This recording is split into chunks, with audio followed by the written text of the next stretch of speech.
ว่าพอบุญคำอายุ50 ปีอยู่บ้านสนามไส้เมืองปากเสกแข้งจังหวัดตากเขามาหมอในวันที่19 เดือน2023ด้วยอาการที่ว่ามีอาการกำเหลวปลายมือปลายตีนหายใจไหวคนกระไหวเศร้าสนอยู่ยากวนหวยสาเหตุเกิดมาจากการขาดออกซิเจนดังนั้นทางแพทย์การหมอจึงได้มีแผนการให้ออกซิเจนแก่คนเจ็บสบายดีแม่เป็นพี่น้องของคนเจ็บประเด็นพอคนคืนยังนี้อยู่บ้านอายุสักปีอยู่บ้านอย่างนั้นอย่างนี้ให้หยัง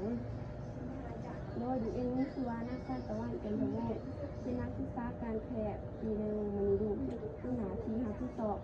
ในการใส่ออกซิเจนโพเดอร์ในเนื่องจากว่าพอคนมีภาวะการขาดออกซิเจนที่เบาบางซึ่งค่าออกซิเจนของพอตอนนี้จะอยู่ที่92จุดประสงค์ก็เพื่อให้พอได้รับออกซิเจนที่เพียงพอและเฮ็ดให้พอฟื้นตัวไวขึ้นเอาหยาเด้อ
หมดใจฟัง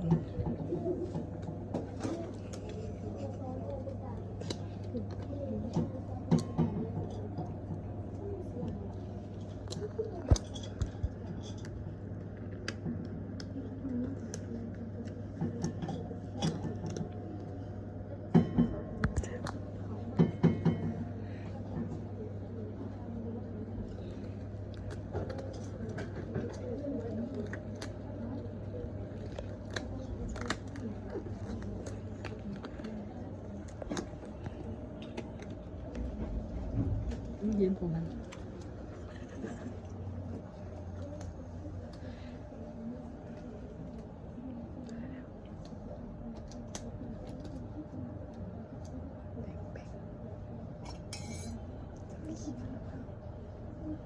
เอาขุนโบเอามือจับหัว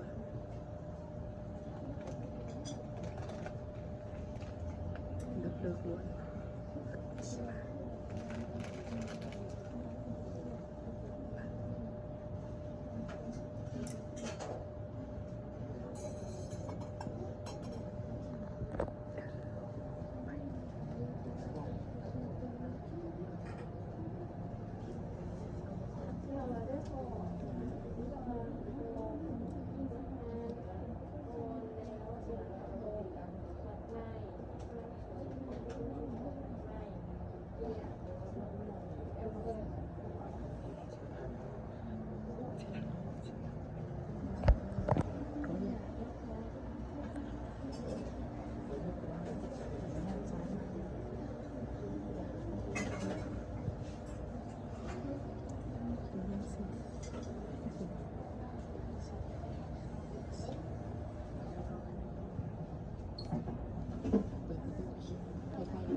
เด้อแม่มีตลูกจะแนะนำให้แม่ให้ระวังซ้าย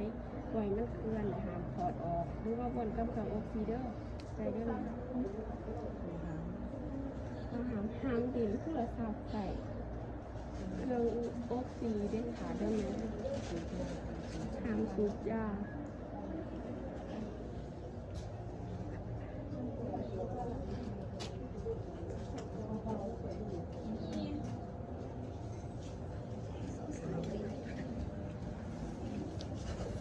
มีคนกวนนิดหน่อยอะไรวะ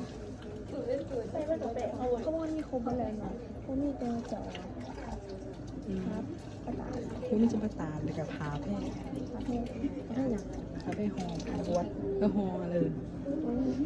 เ